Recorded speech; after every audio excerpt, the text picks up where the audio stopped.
ಬೆಳಿಗ್ಗೆ ಬಂದು ಕಟ್ಟೋದು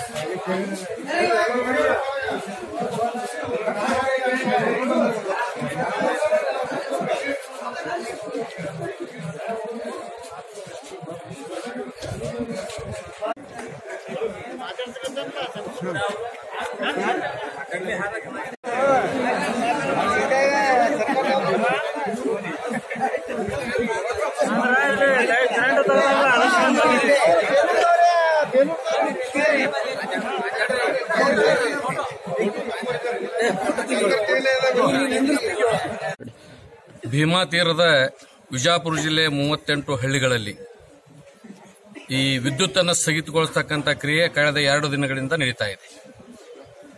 45 ವರ್ಷಗಳಿಂದ ಇವತ್ತು ನಾವು ನೀರಾವರಿ ಮಾಡಿಕೊಂಡಿರ್ತಕ್ಕಂಥ ಜನ ಅನೇಕ ದೀರ್ಘಾವಧಿಗಳ ಬೆಳೆಗಳನ್ನು ಮಾಡಿದ್ದೀವಿ, ತೋಟಗಾರಿಕೆ ಬೆಳೆಗಳನ್ನು ಮಾಡಿದ್ದೀವಿ.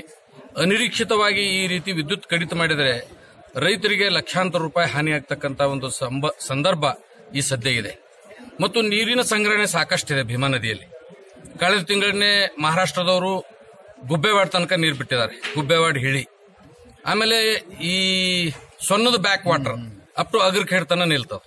ಭೀಮಾ ನದಿಯೊಳಗೆ ಹೆಚ್ಚಿನ ನೀರಿನ ಸಂಗ್ರಹಣೆ ಇದ್ದಾಗೂ ಸಹಿತ ಅದನ್ನು ಬಳಕೆ ಮಾಡ್ಕೊಳ್ತಕ್ಕ ಅಡೆತಡೆ ಮಾಡತಕ್ಕಂಥ ಕೆಇಬಿ ಇಲಾಖೆ ಬಗ್ಗೆ ಇವತ್ತು 10-20 ಹಳ್ಳಿಗಳಿಂದ ರೈತರು ಬಂದು ಜಿಲ್ಲಾಧಿಕಾರಿಗಳ ಗಮನವನ್ನು ಸೆಳೆದಿದ್ದೇವೆ.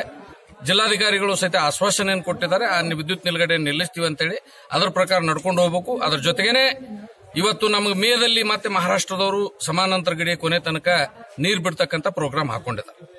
ಆ ನೀರನ್ನ ಸಮಾನಾಂತರ ಗಡಿ ಮುಂದೆ ಬರ್ತಕ್ಕಂಥ ಹಳ್ಳಿಗಳು ಅಂದ್ರೆ ನಮ್ಮ ಭೀಮಾ ನದಿಗೆ ಬಿಜಾಪುರ ಜಿಲ್ಲೆಯ ಕೊನೆ ಹಳ್ಳಿ ಬಗಲೂರು, ಅಲ್ಲಿ ತನಕನೂ ನೀರು ಹರಿಸಲಿಕ್ಕೆ 1 TMC ಹೆಚ್ಚಿನ ಬೇಡಿಕೆಯನ್ನ ಸರ್ಕಾರದ ವತಿಯಿಂದ ಮಹಾರಾಷ್ಟ್ರ ಸರ್ಕಾರಕ್ಕೆ ಕಳಿಸಬೇಕು ಪ್ರಸ್ತಾವನೆ ಅಂತಕ್ಕಂಥ ಮನವಿಯನ್ನು ಸಹಿತ ನಾವು ಇವತ್ತು ಜಿಲ್ಲಾಧಿಕಾರಿಗಳಿಗೆ ಮಾಡಿಕೊಂಡಿದ್ದೇವೆ.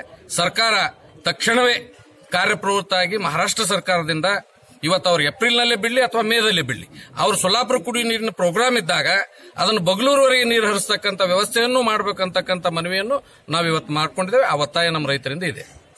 ಜಿಲ್ಲಾಧಿಕಾರಿಗಳು ಏನಂದ್ರೆ ಸರ್ ಬಗ್ಗೆ? ಜಿಲ್ಲಾಧಿಕಾರಿಗಳು ವಿದ್ಯುತ್ತಿಂದಂತೂ ತಕ್ಷಣನೇ ನಮ್ಮ ರೈತರ ಸಮಕ್ಷಮದಲ್ಲಿ ಅಧಿಕಾರಿಗಳಿಗೆ ಸೂಚನೆ ಕೊಟ್ಟಿದ್ದಾರೆ, ವಿದ್ಯುತ್ ಸ್ಥಗಿತ ಮಾಡಬೇಡ ಅಂತ ಹೇಳಿ. ಇನ್ನು ನೀರಿನ ಏನದಲ್ಲ ಮಹಾರಾಷ್ಟ್ರದ ನೀರು ಹರಿಸತಕ್ಕಂಥದ್ದಕ್ಕೆ ನಾನು ನನ್ನ ಮಟ್ಟದಲ್ಲಿ ಸರ್ಕಾರದ ಗಮನ ಸೆಳೆತೀನಿ ಅಂತಕ್ಕಂಥ ಭರವಸೆಯನ್ನು ಕೊಟ್ಟಿದ್ದಾರೆ. ದಡದಲ್ಲಿರುವ ನಮಗೆ ಬಹಳ ನೀರಿನ ತೊಂದರೆ ಆಗಿದೆ. ಒಮ್ಮೆಂದೊಮ್ಮೆ ವಿದ್ಯುತ್ ಕಟ್ ಮಾಡಿದ್ರಿಂದ ಸರಿ ಎಷ್ಟು ದಿನ ಆದ್ರಿ ವಿದ್ಯುತ್ ಕಟ್ ಮಾಡತ್ತ? 3 ದಿವಸ ಆಯ್ತ್ರಿ. 3 ದಿವಸ ಆಯ್ತು ವಿದ್ಯುತ್ ಕಟ್ ಮಾಡಿ, ಏನೋ ಮುನ್ಸೂಚನೆ ಕೊಡದೆ. ಹೀಗಾಗಿ ನಾವು ಭೀಮಾ ನದಿ ತೀರದಿಂದ 1 ಕಿಲೋಮೀಟರ್, 2 ಕಿಲೋಮೀಟರ್, 3 ಕಿಲೋಮೀಟರ್, 4 ಕಿಲೋಮೀಟರ್ ತಕ್ಕ ಪೈಪ್ಲೈನ್ ಮಾಡಿ ನಾವೆಲ್ಲ ಅಲ್ಲೇ ವಸತಿ ಇದ್ದು ನಾವು ಎಲ್ಲ ಹುಡುಗರೊಂದಿಗೆ ಈಗ ವಿದ್ಯಾಭ್ಯಾಸ ಪರೀಕ್ಷೆ ಟೈಮ್ದಲ್ಲಿ ಎಲ್ಲ ಹುಡುಗರೊಂದಿಗೆ ನಾವು ಬರೀ ನೀರಿಂದೇ ಸಮಸ್ಯೆ ಮಾಡ್ಕೋತ ಕೂತಂಗಿದೆ. ಅದ್ರ ಸರಿಂದ ಈ ಸದ್ಯ ಕರೆಂಟ್ ಕೊಡ್ಬೇಕಂತ ನಾವು ಮಾನ್ಯ ಜಿಲ್ಲಾಧಿಕಾರಿ ಅವರಿಗೆ ಮನವಿ ಮಾಡಿದ್ದೀವಿ. ಅವರು ತಕ್ಷಣ ಸ್ಪಂದನೆ ಮಾಡ್ತೀನಿ ಅಂತ ಹೇಳಿದ್ದಾರೆ. ಆದ ಕಾರಣ ತಾವು ಈ ಎಲ್ಲ 10-20 ಹಳ್ಳಿ ರೈತರು ಕೂಡಿ ನಾವು ಇವತ್ತು ಇಲ್ಲಿ ಮನವಿ ಕೊಡ್ಲಿಕ್ಕೆ ಬಂದಿದ್ದೀವಿ. ನಮಗೆ ನೀರಿನ ಸೌಕರ್ಯ ಸಾಕಷ್ಟದ. ಈಗ ಭೀಮಾ ನದಿ ನೀರೇನದಲ್ಲ ಅದು ಕುಡ್ಲಿಕ್ಕೆ ಯೋಗ್ಯ ಇಲ್ಲ ನೀರು, ಅದು ಬೆಳೆಗಳಿಗೆ ಅಷ್ಟೇ ಉಪಯೋಗ ಅದ. ಮತ್ತೆ ನಮಗೆ ಜನವರಿಯಿಂದ ಮುನ್ಸೂಚನೆ ಕೊಟ್ಟರೆ ನಾವು ಯಾವುದೂ ದೀರ್ಘಾವಧಿ ಬೆಳೆಗಳನ್ನು ಮಾಡ್ತಾ ಇರಲಿಲ್ಲ. ದೀರ್ಘಾವಧಿ ಬೆಳೆ ಮಾಡಿದ್ರೆ ನಾವು ಈಗ ಹೀಗೆ ವಿದ್ಯುತ್ ಕಟ್ ಮಾಡಿದ್ರೆ ನಮಗೆ ಇರೋದೊಂದೇ ದಾರಿ ಆತ್ಮಹತ್ಯೆ ದಾರಿ. ಈ ಆತ್ಮಹತ್ಯೆ ರೈತರಿಗೆ ಹೆಚ್ಚಾಗಬಾರ್ದು ಅಂತಂದ್ರೆ ಇದರ ಮಹಾರಾಷ್ಟ್ರದಿಂದ ಹೆಚ್ಚಿನ ನಮಗೆ ಬರಬೇಕಾದ ನಾವೇನು ಭೀಮಾ ರೈತ ಹೋರಾಟ ಸಮಿತಿಯಿಂದ ನಾವು ಪಡೆದುಕೊಂಡಂತ ನೀರು ಈ ಸರ್ಕಾರ ಬಿಡಿಸಬೇಕು, ಬೇಗ ಬೇಗ ಬಿಡಿಸಿ ನಮ್ಮ ಈ ಆತ್ಮಹತ್ಯೆಯನ್ನು ತಡಿಬೇಕಂತ ಈ ಮಾನ್ಯ ಜಿಲ್ಲಾಧಿಕಾರಿಗಳಲ್ಲಿ ಮತ್ತು ಸರ್ಕಾರದಲ್ಲಿ ವಿನಂತಿಸಿಕೊಳ್ಳುತ್ತೇವೆ. ಶಂಕರಗೌಡ ಜಗದೇವಪ್ಪ ಬಂಡಿ ರೋಡಿ.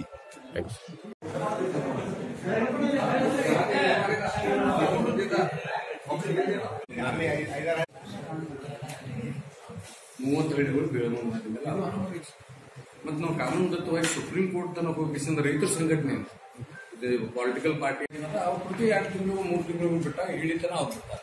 ಅಂದ್ರೆ ಕಾಮನ್ ಬಾರ್ಡರ್ ಎಂಡತನ ಮಹಾರಾಷ್ಟ್ರದವ್ರು ಬಿಡ್ತಾರೆ. ನಮ್ಮ ಕರ್ನಾಟಕದವ್ರು ಸಂಗ್ರಹಣೆ ಆಗಿರ್ತಕ್ಕಂಥ ನೀರ ನಾವು ಅದು ಬರ್ತಾವೆ. ಹೆಚ್ಚು ಕಮ್ಮಿ ಆ ಬೆಳಕಿನಾಗ ಎಲ್ಲಿ ನೀರಿನ ತೊಂದರೆ ಇದೆ, ಮತ್ತು ಕುಡಿ ನೀರಿನ ತ್ರಾಸಿಲ್ಲ. ಮತ್ತು ಇನ್ನೊಂದು ನಿಮ್ಮ ಸರ್ಕಾರಕ್ಕೆ ನಾವು ನಮ್ಮಿಂದ್ರೂ ಒಂದು ಇದು ಏನಂದ್ರೆ ಒಂದು ವೇಳೆ 2 ಕಿಲೋಮೀಟರ್ 3 ಕಿಲೋಮೀಟರ್ 4 ಕಿಲೋಮೀಟರ್ ಪೈಪ್ಲೈನ್ ಅಡವಿ ವಸ್ತಿ ಮ್ಯಾಕ್ಸಿಮಮ್ ಅವ್ರು ನಮ್ಮಲ್ಲಿ ಬರೀ ಇರ್ಲಿಕ್ಕೆ ಜನವಸ್ತಿ ಅಷ್ಟೇ ಅದ್ರಿ. ನಮ್ಮ ದನ ಕರ ಮತ್ತು ಜನರು ಪೂರ್ತಿ ಅನ್ನೋದು ಅಡವಿ ವಸ್ತಿ ಒಳಗೆ ಎಲ್ಲರೂ ತಮ್ಮ ತಮ್ಮ ಪೈಪ್ಲೈನ್ ದನ ಕರ ಮೇವ ಇಷ್ಟರ ಕೈ ಸೀಮಿತ.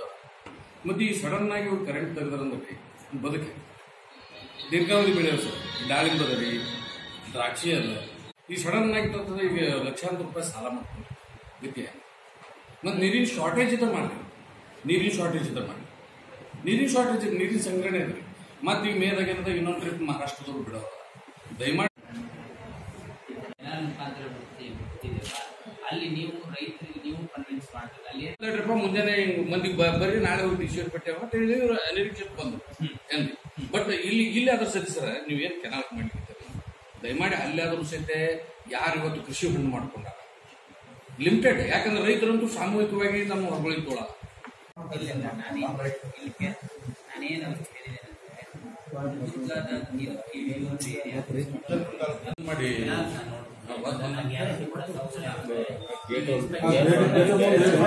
ಹೌದೌದು ಇಲ್ಲಿಗಲ್ ಭಾಳ ಅವ್ರಿ. ಇಲ್ಲಿ ಪೂರ್ತಿ ಒಂದು 38 ಹಳ್ಳಿಯನ್ನ ದಸೂರದಿಂದ ದೇವಣ್ಣ